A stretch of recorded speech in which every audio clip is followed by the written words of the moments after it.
आप सभी लोगों का सूरा एजुकेशन में स्वागत है। आज हम लोग बहुत ही महत्वपूर्ण टॉपिक शुरू करने चल रहे हैं जिसका नाम है ऑर्गेनिक केमिस्ट्री। ऑर्गेनिक केमिस्ट्री में बच्चों का हाथ थोड़ा तंग रहता है। रीज़न ये है कि उनके समझ में थोड़ा कम आता है। अमंग द स्टूडेंट यह भ्रांतियाँ फैली हुई है कि ऑर्गेनिक केमिस्ट्री बहुत टफ़ है। मुझे नहीं लगता कि ऑर्गेनिक केमिस्ट्री टफ़ है। बस ज़रूरत है ऑर्गेनिक केमिस्ट्री को डिटेल्ड एनालिसिस करने की। जब आप पूरी तरीके से एकदम इसके जड़ को पकड़ लेंगे आप ऑर्गेनिक केमिस्ट्री के। देखिए, ऑर्गेनिक केमिस्ट्री जो है एक उलझा हुआ धागा है। अगर इस उलझे हुए धागे को एक सिरा आप पकड़ लिए, उलझे हुए धागे के एक सिरा को पकड़ लिए, तो वो जो धागा उलझा हुआ है वो सुलझना स्टार्ट हो जाएगा। उसी तरीके से है आपकी ऑर्गेनिक केमिस्ट्री।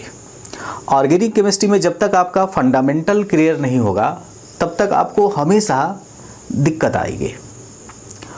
तो इसीलिए मैंने ऑर्गेनिक केमिस्ट्री को बिल्कुल एकदम वहाँ से शुरू करने का प्रयास किया है जहाँ से जानने के बाद मुझे नहीं लगता कि कोई डाउट या कोई भ्रांति फैलने की गुंजाइश रहेगी। तो चलिए आज हम आपको बताते हैं कि ऑर्गेनिक केमिस्ट्री का बेसिक कहाँ से होता है और किस तरीके से इसको प्रोसीड करते हैं। यकीन मानिए, अगर आपने पूरा लेक्चर देखना शुरू कर दिया, हमारे एक एक वीडियोस को आपने देखना शुरू कर दिया, तो यकीन मानिए कि ऑर्गेनिक केमिस्ट्री आपके टिप पे होगी। मैं तो बस यही कहूँगा कि just feel the chemistry, love chemistry and give a smile for the chemistry. आज के बाद से तो चलिए देखते हैं ऑर्गेनिक केमिस्ट्री की बिल्कुल बेसिक से। आज मेरी पहली क्लास है जो मैं आपको यहाँ पे देने जा रहा हूँ, तो बिल्कुल ध्यान से देखिए। कहीं भी कोई डाउट आता है तो तुरंत कमेंट कीजिए। मैं 24/7 आपके कमेंट का भरसक कोशिश करूँगा कि तुरंत आपको इत्मीनान बख्श जो है जवाब दूँ। ठीक है, तो चलिए आइए शुरू करते हैं ऑर्गेनिक केमिस्ट्री। ऑर्गेनिक केमिस्ट्री में जैसे मान लीजिए मैंने कोई ये कंपाउंड ले लिया और ये रहा हमारा। इस तरीके से हमने कोई भी कंपाउंड लिख दिया, A to Z कोई भी। अब जब मैंने इसको लिख दिया तो बच्चों देखो, इसे कहते हैं इनर्ट पार्ट। इसका कोई मतलब नहीं है ना। इसको बोलते हैं inert part. This is called inert part. Inert part का मतलब क्या हुआ कि इसका ऑर्गेनिक रिएक्शंस में कोई भी योगदान नहीं रहेगा, यह रिएक्शन करेगा ही नहीं। तो अगर हम इसको बढ़ाते जाएं तो डरिएगा नहीं। हम इसको ऐसे करते जाएं, इसको ऐसे करते जाएं, तो इसका कोई मतलब नहीं है ना। तो ऑर्गेनिक केमिस्ट्री में आप देखते होंगे खूब बड़े बड़े रिएक्शंस आपके सामने परोस दिए जाते हैं, तो डरने की ज़रूरत नहीं है। आप बस देखिए, ये जो पार्ट है ये, इसको हम देखिए बेटा, ये हो गया आपका इनर्ट पार्ट। और ये जो पार्ट है आपका, ये जहाँ पे C डबल बॉन्ड OH है, इसको आप लोग पढ़े होंगे बिल्कुल छोटे क्लासेस में कि इसे हम कार्बोक्सिलिक एसिड कहते हैं। क्या कहते हैं बेटा? Carboxylic acid. और देखिए, ये जो होता है ये रिएक्टिव साइट है या रिएक्टिव पार्ट कहते हैं इसको। क्या बोलते हैं? Reactive part. तो किसी भी ऑर्गेनिक कंपाउंड में दो पार्ट होते हैं। एक होता है इनर्ट पार्ट। चाहे इनर्ट पार्ट आप कितना भी बड़ा से बड़ा ले लीजिए, आपके केमिकल रिएक्शंस पे कोई फ़र्क नहीं पड़ने वाला है।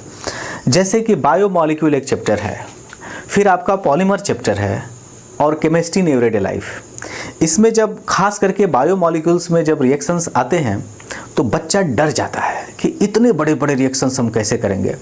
डरने की ज़रूरत नहीं है, क्योंकि देखिए हमारे पकड़ में जो है, देखिए बायोमॉलिक्यूल्स में जो इनर्ट पार्ट है वही बड़ा होता है। जो इनर्ट पार्ट होता है वो बढ़ जाता है, और इनर्ट पार्ट के बड़ा होने से कोई मतलब तो हुआ नहीं।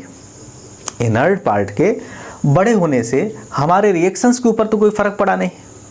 तो रिएक्शन जो है वो किसके ऊपर डिपेंड करता है? रिएक्टिव पार्ट के ऊपर।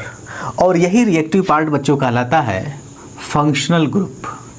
This reactive part is known as functional group. ठीक है, तो यकीन मानिए कि ऑर्गेनिक केमिस्ट्री में जो फंक्शनल ग्रुप होते हैं उनका बहुत महत्व होता है, बहुत ज़्यादा। अगर आपको फंक्शनल ग्रुप पे अप्रोच अच्छी नहीं है आपकी, तो यकीन मानिए कि आप हर कदम कदम पे आप भटकेंगे। और अगर आपने फंक्शनल ग्रुप की बारीकी को समझ लिए तो यूँ मान लीजिए कि आप ऑर्गेनिक केमिस्ट्री की बारीकी को समझ लिए, ऐसा मानिए आप। मैं तो यहाँ तक कहता हूँ कि ऑर्गेनिक केमिस्ट्री का मतलब होता है फंक्शनल ग्रुप केमिस्ट्री। एक फंक्शनल ग्रुप से दूसरे फंक्शनल ग्रुप में कन्वर्जन ही तो होता है, उसी में तो केमिकल रिएक्शंस कराते हैं। तो फंक्शनल ग्रुप की केमिस्ट्री ही ऑर्गेनिक केमिस्ट्री कहलाती है। तो इस पे ज़बरदस्त पकड़ होनी चाहिए। और फंक्शनल ग्रुप होता क्या बच्चों, आपसे बिल्कुल छोटे बच्चों वाला एक सवाल पूछ लेता हूँ कि फंक्शनल ग्रुप क्या होते हैं। देखिए, फंक्शनल ग्रुप माने होता है बेटा बिरादरी। फंक्शनल ग्रुप माने बिरादरी, ठीक है, ऐसे समझिए आप। तो बिरादरी क्या होती है? जो किसी कुल को डिफाइन करती है, जो किसी फैमिली को डिफाइन करती है, उसे क्या बोलते हैं? बिरादरी, है ना। तो फंक्शनल ग्रुप जो होता है, और बिरादरी क्या बताती है? उस पर्टिकुलर ग्रुप की कैरेक्टरिस्टिक्स बताता है कि आदिवासी लोग हैं तो उनका खान पान ये है, उनका पहनावा ये है, तो उस ग्रुप के बारे में बता दिया, है ना।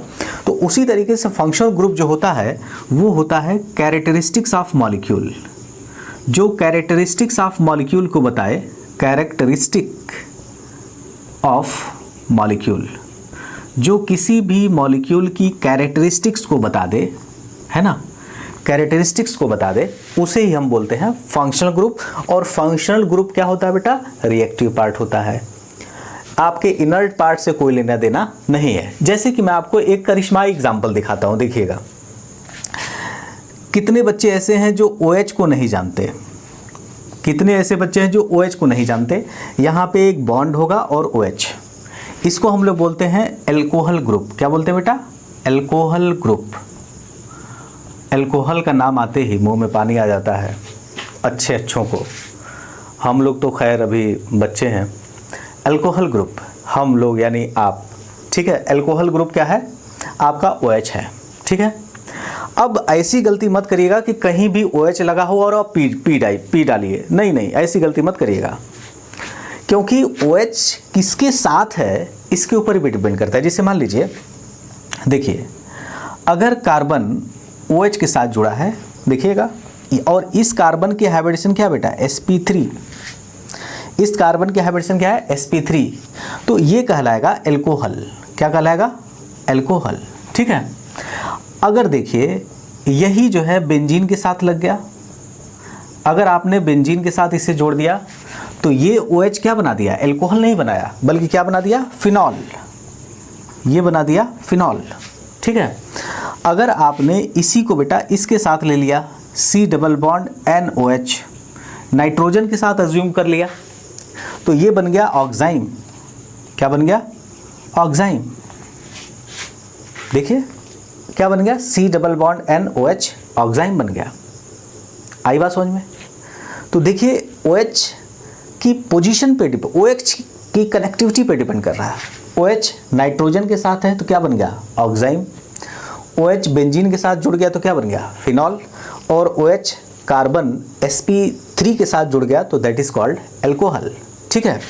और यही जो है बेटा C डबल बॉन्ड COH है ना, CH2, और यहाँ पे H, और इसकी हाइब्रिडेशन जो है वो है आपका sp2, और sp2 से जुड़ा हुआ OH है।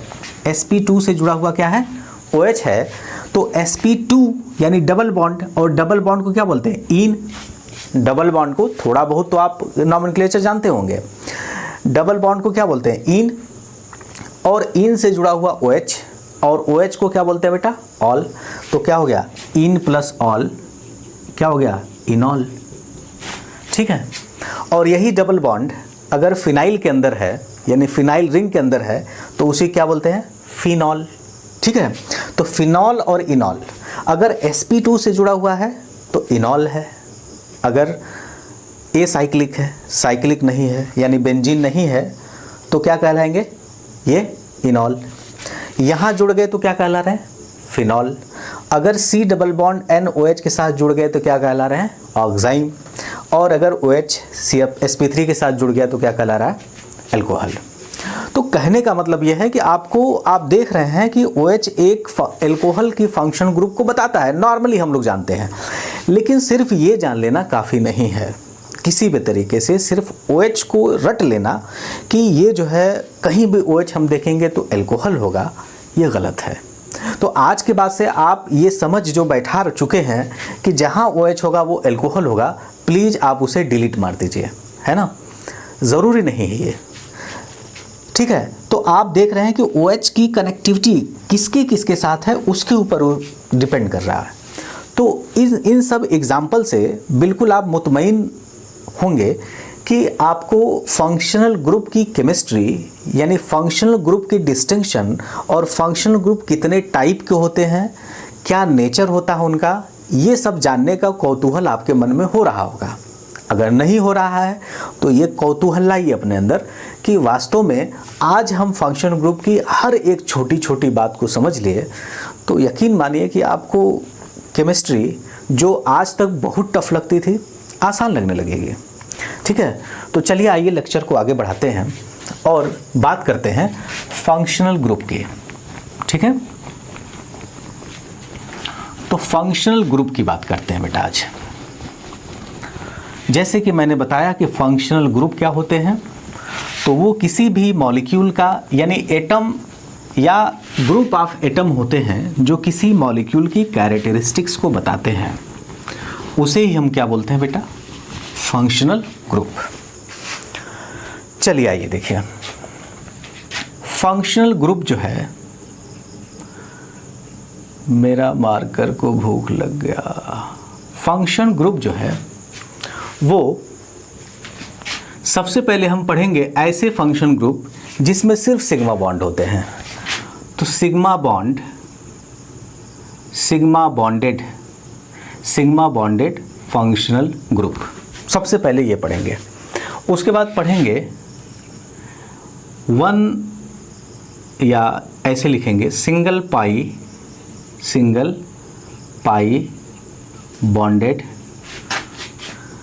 फंक्शनल ग्रुप, सिंगल पाई बॉन्डेड फंक्शनल ग्रुप। उसके बाद देखते हैं double pi bonded functional group.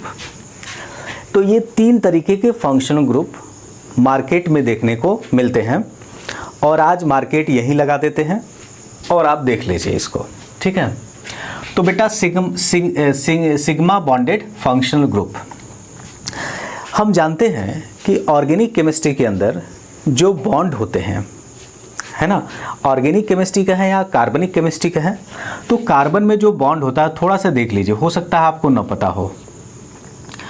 तो बेटा देखो, जितने सिंगल बॉन्ड होते हैं वो सब क्या होते हैं? सिग्मा बॉन्ड होते हैं। अगर नहीं जानते हैं तो प्लीज़ केमिकल बॉन्डिंग चैप्टर पढ़ लीजिए, उसके बाद ही पढ़िए इसको, ठीक है। तो जितने सिंगल बॉन्ड होते हैं वो क्या होते हैं? सिग्मा बॉन्ड होते हैं। जितने सिंगल बॉन्ड होते हैं वो क्या होते हैं? सिग्मा बॉन्ड होते हैं। और यहाँ देखिए, अगर बेटा 1,00,000 पाई बॉन्ड हो, मान लो 1,00,000 पाई बॉन्ड हो, तो सिग्मा कितना होता है? सिर्फ एक ही होता है, ठीक है। सिग्मा कितना होगा? 1 होगा। और 99,999 बॉन्ड क्या होंगे? पाई होंगे, ठीक है। तो यहाँ देखिए 3 बॉन्ड हैं, तो एक जो है इसमें से क्या हो जाएगा? सिग्मा हो जाएगा, एक बॉन्ड सिग्मा हो जाएगा और 2 जो है क्या हो जाएंगे? पाई हो जाएंगे, ठीक है।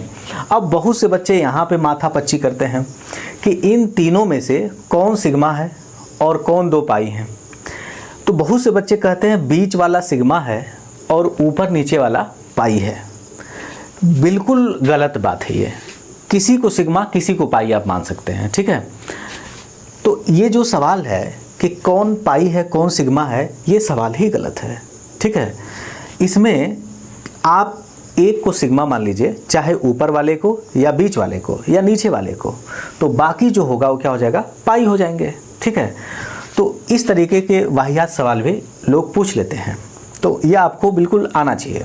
ठीक है। तो बेटा आज के बाद से जितने सिग्मा बॉन्ड होंगे, जितने सिंगल बॉन्ड होंगे वो क्या होंगे, सिग्मा बॉन्ड होंगे, सिग्मा बॉन्डेड होंगे, और जितने डबल बॉन्ड होंगे, ट्रिपल बॉन्ड होंगे, उसमें पाई बॉन्ड जरूर होगा। ठीक है। तो चलिए देखते हैं सिग्मा बॉन्डेड फंक्शनल ग्रुप। देखिए हम ये R ले लेते हैं। R जो है सबका यार है। R क्या है, सबका यार, यानी कोई भी एल्काइल ग्रुप है। R क्या है बेटा, कोई भी एल्काइल ग्रुप, या कार्बन मान लीजिए। एल्काइल माने क्या होता है, कार्बन, तो कार्बन मान लीजिए। ठीक है, ठीक है, ठीक।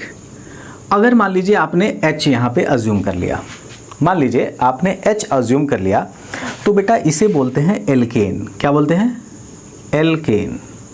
ठीक है, एल्केन। अगर इस H के जगह पे आपने, अगर इस H के जगह पे आपने X ले लिया, फ्लोरीन, क्लोरीन, ब्रोमीन, आयोडीन, तो इसे बोलेंगे आप कौन सा फंक्शनल ग्रुप बोलेंगे, एल्काइल हैलाइड। क्या बोलेंगे बेटा, एल्काइल हैलाइड, है ना। देखिए H को हटाइए और X लगा दीजिए। देखिए H को हटाइए और क्या लगा दीजिए, X, तो क्या बन गया, एल्काइल हैलाइड। H को हटाइए और यहाँ पे लगा दीजिए बेटा OH, ये क्या बन गया, एल्कोहल। एल्केन है, sp3 हाइब्रिडाइज्ड है, OH लगाइए, क्या हो गया, हो जाएगा ये एल्कोहल, एल्कोहल। ठीक है। आप यहाँ पे SH लगा दीजिए, है ना, H की जगह पे क्या लगा दीजिए, SH। तो बेटा S जब होता है तो सल्फर होता है, और सल्फर को बोलते हैं थायो। क्या बोलते हैं, थायो। तो आप इसको एल्कोहल लगा के ही पढ़िए।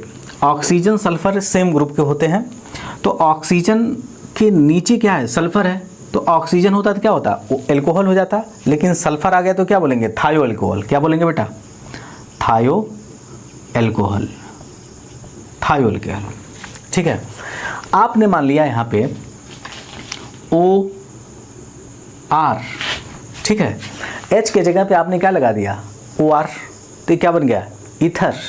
क्या बन गया, ईथर, ईथर ग्रुप बन गया, है ना। H हटाइए और OR लगा दीजिए, तो क्या हो गया, ईथर हो गया। आपने यहाँ पे अज्यूम कर लिया SR, तो S माने क्या होता है, थायो, सल्फर को बोलते हैं थायो, तो ये क्या हो गया बेटा, थायो ईथर, थायो ईथर। ठीक है। अब देखिए आपने यहाँ मान लिया NH2, तो ये क्या हो गया, 1 डिग्री अमीन। यहाँ पे आपने अज्यूम कर लिया तो क्या बन गया, ये 1 डिग्री अमीन। ठीक है। अगर आपने बेटा यहाँ ये मान लिया NHR, तो देखिए नाइट्रोजन कितने हाइड्रोजन से जुड़ा है, H, एक हाइड्रोजन से। कितने हाइड्रोजन से, एक हाइड्रोजन। यहाँ देखिए हमने इसको प्राइमरी अमीन क्यों कहा, इसलिए क्योंकि अमोनिया को देख लीजिए आप, अमोनिया में कितने हाइड्रोजन है, 3, एक हाइड्रोजन कम करिए तो कितना हो गया, NH2। तो जितना हाइड्रोजन कम करते हैं अमोनिया से वही उसकी डिग्री कहलाती है। तो यहाँ 2 हाइड्रोजन है, अमोनिया में 3 हाइड्रोजन है, तो 2 होने के लिए कितने हाइड्रोजन हटाएंगे, 1, तो क्या हुआ 1 डिग्री अमीन। यहाँ 1 हाइड्रोजन है, तो कितने हाइड्रोजन आप हटाए अमोनिया से, 2, तो इसे क्या बोलेंगे, 2 डिग्री अमीन।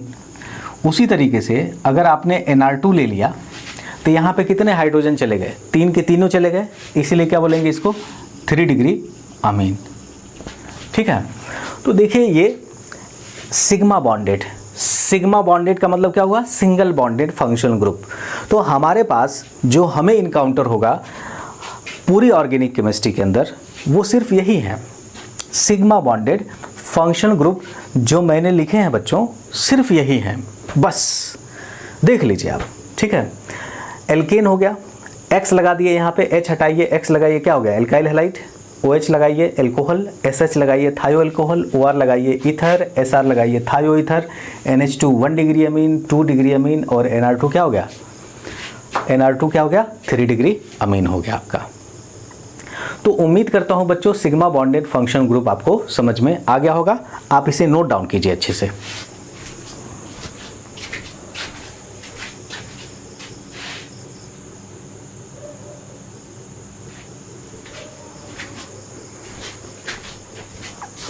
हो गया।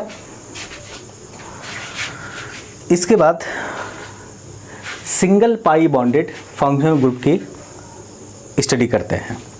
सिंगल पाई बॉन्डेड फंक्शनल ग्रुप, सिंगल पाई बॉन्डेड फंक्शनल ग्रुप, मेरे साथ बोलिए चलिए। सिंगल पाई बॉन्डेड फंक्शनल ग्रुप, इसमें दो होते हैं बेटा। एक होता है along C double bond O, ठीक है। C डबल बॉन्ड O के साथ देखेंगे कनेक्टिविटी, और उसके बाद देखेंगे along C double bond N, ठीक है। C डबल बॉन्ड N, ठीक है ना। तो C डबल बॉन्ड O के साथ देखेंगे पाई बॉन्डेड की कनेक्टिविटी, और C डबल बॉन्ड N के साथ देखेंगे आपका फंक्शन ग्रुप की कनेक्टिविटी। तो आइए देखते हैं, उम्मीद करता हूँ ये आप लोग नोट डाउन कर लिए होंगे। तो आज हमने सिंगल बॉन्डेड यानी सिग्मा बॉन्डेड फंक्शन ग्रुप का अध्ययन अच्छे से कर लिया, ठीक है। तो आपको लग रहा होगा कि फंक्शनल ग्रुप में इंटर कन्वर्जन ही तो ऑर्गेनिक केमिस्ट्री में पूछता है कि ये दिया है वो बनाइए, उससे ये बनाइए, ठीक है। तो चलिए बेटा, पहला देखते हैं along C double bond O, ठीक है। C डबल बॉन्ड O की कनेक्टिविटी अगर आती है तो क्या क्या बन जाता है, देखिएगा। R सबका यार, तो R कोई भी एल्काइल है, C डबल बॉन्ड O, और हमने बेटा ले लिया है यहाँ पे H, ये क्या बन गया, एल्डिहाइड। CHO होता है क्या होता है, एल्डिहाइड। इस H को हटाइए और इस H के जगह पे अगर मैं कोई R लगा दूं, ये बेटा क्या है आपका, एल्डिहाइड। अगर इस H के जगह पे मैं R सोच लूँ, R लगा दूं तो क्या बन जाएगा, RC double bond O, R क्या कहलाएगा, कुत्तोन। क्या कहलाएगा, कीटोन। यही कहलाएगा ना, कुत्तो नहीं, कीटोन। क्या कहलाएगा, कीटोन। अगर आपने यहाँ पे RCO OH सोच लिया, OH, RC double bond O, OH, तो क्या हो गया, कार्बोक्सिलिक एसिड। ये कहलाएगा कार्बोक्सिलिक एसिड। आपने कोई हाइलाइड ले लिया तो क्या हो गया, एसिड हाइलाइड कहलाएगा। क्या कहलाएगा, एसिड हाइलाइड, एसिड हाइलाइड, है ना। आपने यहाँ पे सोच लिया C double bond O, R, देखिए आपने यहाँ सोच लिया C double bond O, C double bond O, R, acid anhydride. इसे क्या बोलते हैं आप, एसिड एनहाइड्राइड। देखिए क्या क्या बनता जा रहा है, सिर्फ आप थोड़ा सा तब्दीली कर रहे हैं एक्टिव पार्ट में, और देखिए डिफरेंट फंक्शन ग्रुप में हम जंप करते जा रहे हैं। ये क्या बन गया, एसिड एनहाइड्राइड। अगर आपने बेटा यहाँ सोच लिया RC double bond O, R, तो क्या हो गया, ये OR सोच लिया, तो यहाँ पे ये कहलाएगा ईस्टर। क्या कहलाएगा, ईस्टर, ठीक है ना। ईस्टर का नाम आते ही मुंह में मिठास घुल जाता है, लेकिन ध्यान रखिएगा शुगर ना होने पाए, ईस्टर। उसके बाद आपने यहाँ पे सोच लिया RCO NH2, तो क्या बन गया, अमाइड। क्या बन गया बेटा, अमाइड, 1 डिग्री अमाइड। इसे क्या बोलेंगे, 1 डिग्री अमाइड, ठीक है। आपने सोच लिया NHR, ये क्या हो गया, 2 डिग्री अमाइड, और आपने सोच लिया NR2, this is called 3 degree amide, 3 degree amide. तो देख लीजिए, आपने H को H लगाया तो क्या हो गया, aldehyde. C double bond O के साथ H लगाया तो एल्डिहाइड। इसके साथ लगाया तो क्या हो गया, कार्बोक्सिलिक एसिड OH के साथ। R लगाया तो कीटोन, X लगाया तो acid halide, acid anhydride, Easter, 1 degree amide, 2 degree amide और 3 डिग्री अमाइड हो गया, ठीक है बेटा।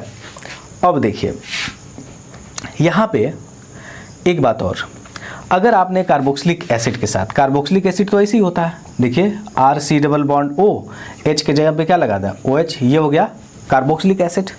अगर आपने बेटा इसी के साथ आपने लगा दिया सल्फ़र, तो ये हो गया R S double bond O H. देखिए R S double bond O H, इसे बोलते हैं सल्फिनो। क्या बोलते हैं? Sulfino. R S double bond O H हो तो क्या बोलते हैं इसको? सल्फिनो। ठीक है, तो ये याद रखिएगा। आई बात समझ में? तो along C double bond O जो है, जितने फंक्शनल ग्रुप होते हैं सब मैंने यहाँ पे लिख दिया। ठीक है, अगर हम यहाँ पे SH कर दें तो ये क्या हो जाएगा? थायो कार्बोक्सिलिक एसिड हो जाएगा। मैं लिख नहीं रहा हूँ, हम बता दिया आपको कि ऑक्सीजन का जो बड़ा भाई हो क्या? सल्फर है, तो नाम तो ऑक्सीजन का ही लेके बोलते हैं, तो थायो कार्बोक्सिलिक एसिड हो जाएगा, SH होगा तो। ठीक है, अब along C double bond N की तरफ चलते हैं। ठीक है, आप इसका स्क्रीनशॉट ले लीजिएगा मेरे मिटाने से पहले ही। ठीक है, थोड़ा सा रिवर्स कीजिए और वहाँ से स्क्रीनशॉट ले लीजिए। ठीक है,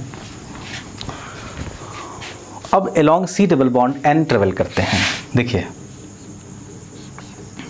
along C double bond NH, अगर ऐसा है सी डबल बॉन्ड NH तो इसे बोलते हैं आइमाइन। क्या बोलते हैं? आइमाइन, राइट। अगर बेटा सी डबल बॉन्ड NH और यहाँ पे NH के जगह पे ले लेते हैं R, तो इसे क्या बोलते हैं? एल्काइल आइमाइन। क्या बोलते हैं? एल्काइल। चूँकि एल्काइल पार्ट लग गया R, तो इसको बोलते हैं एल्काइल आइमाइन। और बेटा इसी को बोलते हैं सिफ बेस। सिफ बेस जो मैं आपको बताऊंगा एल्डिहाइड कीटोन चैप्टर में। ठीक है, सिफ बेस का फॉर्मेशन बहुत इंपॉर्टेंट होता है और एग्जाम में भी काफ़ी पूछता है। सी डबल बॉन्ड NR, इसे क्या बोलते हैं? एल्काइल आइमाइन या सिफ बेस। ठीक है, तो चलिए इस H के जगह पे मैंने क्या लगा दिया? R, तो क्या हो गया? एल्काइल आइमाइन। इसी H के जगह पे मान लीजिए मैंने लगा दिया C double bond N NH2, C double bond N NH2, तो ये क्या हो गया? हाइड्रोजोन। क्या हो गया? हाइड्राजोन। याद करिए, कीटोन का मशहूर रिएक्शन है ये, हाइड्रोजोन कीटोन एल्डिहाइड चैप्टर का। उसके बाद आपने C double bond N NH phenyl अगर आपने जोड़ दिया तो ये क्या हो जाएगा? Phenyl hydrazone. Phenyl hydrazone. ठीक है, फिनाइल हाइड्रोजोन। और यहीं पे आपने ऐसा सोच लिया C double bond N NH, और यहाँ पे ऐसा देख लिया अगर आपने, तो ये क्या होता है? यही होता है 2,4 DNP, 2,4 DNP, 2,4 di nitrophenyl hydrazone. ये बन गया 2,4 डाई नाइट्रोफिनाइल हाइड्रोजोन, ये बन गया आपका। देखिए इन सब में जो है आपका जो सी डबल बॉन्ड N के साथ हम लोग कनेक्टिविटी देख रहे हैं। ठीक है, उसके बाद सी डबल बॉन्ड N, उसके बाद C double bond N NH, C double bond O NH2, इसे क्या बोलेंगे? Semicarbazone. Semicarbazone. ठीक है, और C double bond N OH देख लिए तो इसे क्या बोलते हैं? अभी हम लोग देखे थे, इसे बेटा बोलते हैं क्या? ऑक्साइम। ऑक्साइम। तो अब आप देख सकते हैं कि जो सिंगल पाई बॉन्डेड फंक्शन ग्रुप है वो सी डबल बॉन्ड O के अलॉन्ग होगा और सी डबल बॉन्ड N के अलॉन्ग होगा, जो आपको पूरे ऑर्गेनिक केमिस्ट्री के रिएक्शंस में आपको ये एल्डिहाइड कीटोन चैप्टर में मिलेगा ये, तो वो भी मैंने यहीं पे आपको बता दिया। ठीक है, अब इसके हम बात करेंगे double pi bonded function group. आप इसे नोट करिए या स्क्रीनशॉट ले लीजिए जल्दी से फटाफट।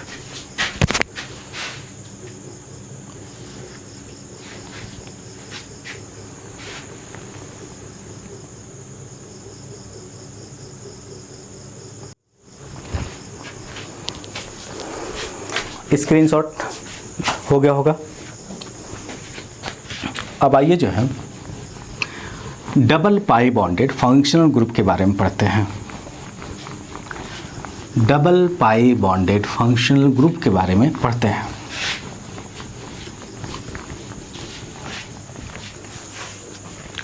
देखिए बेटा, डबल, मेरा मार्कर जो है प्यास से दम तोड़ दिया। Double pi bonded function group, double pi bonded functional group. देखिए एक थोड़ा सा और दिखाते हैं आपको। यहाँ पे सिंगल पाई बॉन्डेड में ही थोड़ा 2-4 चमत्कारी एग्जाम्पल हैं, उसको भी देख लीजिए आप। जैसे मान लीजिए along C double bond C देख लीजिए, along C double bond S देख लीजिए और along C double bond P देख लीजिए। ये 3 एग्जाम्पल देखे रहेंगे तो यदा कदा आपको एग्ज़ाम में काम आ जाएंगे। ठीक है, तो देखिए बेटा C double bond C function group जानते हैं आप लोग, इसे क्या बोलते हैं? एल्कीन। क्या बोलते हैं? एल्कीन।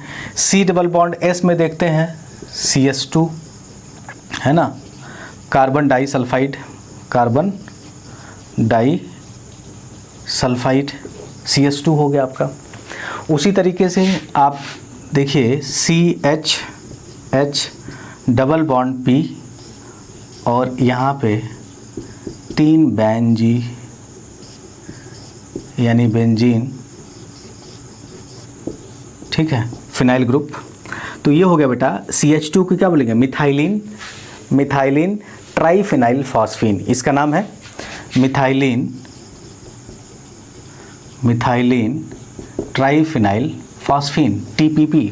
आप पूरा लिख लीजिएगा, मिथाइलिन ट्राइफिनाइल फॉस्फीन, ये बन गया हमारा। ठीक है, तो ये एग्जाम्पल है, थोड़ा सा देख लीजिए कि C double bond C, C double bond S और सी डबल बॉन्ड पी में भी जो है एक ही पाई बॉन्ड है, सिंगल पाई बॉन्ड वाले फंक्शन ग्रुप भी हमको देखने को मिलते हैं यहाँ पे। ठीक है, तो ये थोड़े से अच्छे एग्जाम्पल थे जो मैंने सोचा था कराऊंगा, तो मैंने करा भी दिया। अब आइए देखते हैं double pi bonded function group. Double pi bonded function group, इस double pi bonded function group में बहुत कम एग्जाम्पल हैं। जैसे मान लीजिए हसन, हसन माने HCN। इसमें देखिए बेटा एक सिग्मा है, एक सिग्मा और 2 पाई है, तो HCN। नाइट्राइल भी बोलते हैं, हाइड्रोजन नाइट्राइल या हाइड्रोजन साइनाइड, इसमें 2 पाई बॉन्ड हो गए। फिर उसके बाद आप जो है इसका बड़ा भाई देख लीजिए HNC, इसमें भी कितने पाई बॉन्ड हैं? 2 पाई बॉन्ड है और 1 सिग्मा बॉन्ड है। ठीक है, कोऑर्डिनेट बॉन्ड भी सिग्मा बॉन्ड ही होता है। ठीक है, तो ये 2 एग्जाम्पल आप देख लीजिए, आई बात समझ में। आप यहाँ पे R भी ले सकते हैं, तो RC ट्रिपल बॉन्ड N हो जाएगा। कहने का मतलब वही मिला जुला के है, यानी अगर आपको double pi bonded function group चाहिए तो आपके पास बहुत कम एग्जाम्पल हैं, एक साइनाइड है और दूसरा आइसोसाइनाइड है। ठीक है, उसके बाद बच्चों देखिए अगर 3 पाई बॉन्ड की बात करें, 3 पाई बॉन्डेड फंक्शन ग्रुप, 3 पाई बॉन्डेड फंक्शनल ग्रुप, तो आपको जान के बड़ी खुशी होगी कि कार्बन कभी भी 3 पाई बॉन्ड नहीं बनाता, क्योंकि बहुत छोटा है भाई। क्या है? बहुत छोटा है, और छोटा है तो कितना ज़्यादा फैलेगा, पाई बॉन्ड फैलाव होता है। तो 3 पाई bonded function group do not exist with carbon. ठीक है, कार्बन कभी भी बेटा 4 पाई यानी 4 बॉन्ड नहीं बनाता, कभी नहीं। कार्बन कभी भी 4 बॉन्ड नहीं बनाता। दिमाग में आता होगा कि क्या कोई कंपाउंड है जो 4 बॉन्ड बनाता है? हाँ है, डी ब्लॉक के जो एलिमेंट हैं वो 4 बॉन्ड बना लेते हैं, और इसमें सबसे जो ज़्यादा नाम वाला है, जिसका सबसे ज़्यादा एग्जाम्पल आप देखने को मिलता है, वो है क्रोमियम, मॉलिब्डेनम, टंगस्टन और रीनियम। ठीक है, जब मैं आपको कॉम्प्लेक्स कंपाउंड पढ़ाऊंगा तो वहाँ पे, या डी ब्लॉक एलिमेंट जब पढ़ाऊंगा तो वहाँ पे मैं आपको एग्जाम्पल दिखाऊंगा ऐसे। तो रीनियम हो गया, टंगस्टन हो गया, मॉलिब्डेनम हो गया, क्रोमियम हो गया, जो बड़े बड़े हैं ये जो है 4 बॉन्ड बना लेते हैं। देखिएगा मैं आपको एक एग्जाम्पल देता हूँ, Re2Cl8 और यहाँ पे K2 और .2H2O, ये एक कॉम्प्लेक्स कंपाउंड है। ये मैं आपको पढ़ाऊँगा कॉम्प्लेक्स कंपाउंड में, कोऑर्डिनेशन कंपाउंड में। तो यहाँ पे K2RE2Cl8.2H2O इसका फ़ोटो बनाता हूँ मैं। और इस फ़ोटो को देखिए आप, इस फ़ोटो में आप देखेंगे कि रीनियम जो है 4 बॉन्ड से जुड़ा हुआ है, 4 बॉन्ड से जुड़ा हुआ है, Cl Cl Cl Cl Cl Cl Cl Cl और इसके ऊपर -2 चार्ज। ठीक है, देखिए तो यहाँ पे 1 2 3 4, तो रीनियम जो है उसी तरीके से मैं आपको एग्जांपल दिखाऊंगा वहाँ पे। अभी यहाँ पे देख लीजिए आप, सिर्फ 4 बॉन्ड का दीदार करवा रहा था आपको, तो रीनियम जो है 4 बॉन्ड से जुड़ जाता है। ठीक है, टंगस्टन भी जुड़ जाएगा, मॉलिब्डेनम और क्रोमियम भी 4 बॉन्ड से जुड़ जाएंगे। ठीक है, लेकिन कार्बन कभी भी 4 बॉन्ड नहीं बनाता है। ठीक है, तो हम लोगों ने double pi bonded function group भी देख लिया। ठीक है, अब आइए देखते हैं, देखिएगा इसको क्या बोलते हैं, RC double bond O OR, इसे क्या बोलते हैं, ईस्टर। क्या बोलते हैं, ईस्टर। ठीक है बेटा, देख लीजिए, देखिए ईस्टर। अब देखिए इसी में ROC double bond O OR, देखिए अब कितने हो गए, CO3 कार्बोनेट, तो इसे बोलते हैं कार्बोनेट ईस्टर। क्या बोलते हैं, कार्बोनेट ईस्टर। याद रखिएगा ये, इसे बोलते हैं सिर्फ ईस्टर, और यहीं पे अगर ऑक्सीजन लग जाए तो इसे क्या बोलते हैं, कार्बोनेट ईस्टर। उसी तरीके से देखिएगा एक होता है हेमी एसीटल और एसीटल, इसको भी यहीं पे समझ लीजिए आप अच्छे से। ठीक है, हेमी माने आधा। देखिए बेटा RCH, चाहे एसीटल हो या हेमी एसीटल हो, RCH तो होगा ही, और यहाँ पे OH होगा और OR होगा।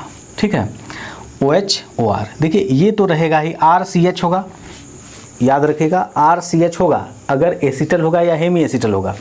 हेमी माने आधा, एक OR होगा और दूसरा क्या होगा, OH होगा, तो इसे क्या बोलेंगे, हेमी एसीटल। ठीक है, और एसीटल में क्या हो जाएगा, OH के जगह पे क्या आ जाएगा, OR आ जाएगा। RCH तो रहेगा ही। देखिए एसीटल में क्या आ जाएगा, देखिए RCH रहने दीजिए, यहाँ पे OR ले लीजिए और यहाँ पे OR ले लीजिए, यानी अगर दोनों OR हो जाए तो इसे क्या बोलते हैं, एसीटल बोलते हैं। तो ये हो गया हमारा एसीटल, ये हो गया हेमी एसीटल, ये हो गया हमारा कार्बोनेट ईस्टर।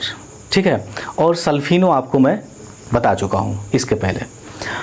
तो बच्चों आखिर आप देखते होंगे कि केमिस्ट्री के अंदर हम यही तो बोलते हैं कि ये हमारा केमिकल कंपाउंड है और इससे जो है आप दूसरा केमिकल कंपाउंड बनाइए, यानी एक फंक्शन ग्रुप से आप दूसरे फंक्शन ग्रुप में इंटर कन्वर्जन करते हैं, फिर वहाँ से आप तीसरे में या चौथे में जाते हैं। तो अगर ऑर्गेनिक केमिस्ट्री को ओवरऑल देखा जाए तो सिंगल चैप्टर है ना। जो भी फंक्शन ग्रुप है अगर आप उसका अध्ययन कर लेते हैं तो मुझे नहीं लगता है कि ऑर्गेनिक केमिस्ट्री को हम चैप्टर्स में डिवाइड करेंगे, नहीं। तो पूरी ऑर्गेनिक केमिस्ट्री क्या है, सिंगल चैप्टर है। और अगर आपको आज ही इसकी समझ हो जाती है, जैसा कि आप देख रहे हैं कि सिर्फ फंक्शन ग्रुप कितना बड़ा अहम रोल अदा करता है ऑर्गेनिक केमिस्ट्री के अंडरस्टैंडिंग में, तो यकीन मानिए कि अगर आपने इस लेक्चर को देखा और इसके बाद जो हमारा नेक्स्ट लेक्चर है उसको आपने देखा और इसी तरह आप 1-to-1 लेक्चर आप देखते गए तो ऑर्गेनिक केमिस्ट्री आपके लिए बिल्कुल आसान हो जाएगा और जो आपका डर है वो पूरी तरीके से जड़ से ख़त्म हो जाएगा। तो बस आज के लिए इतना ही। मेरे साथ बने रहने के लिए बहुत बहुत धन्यवाद।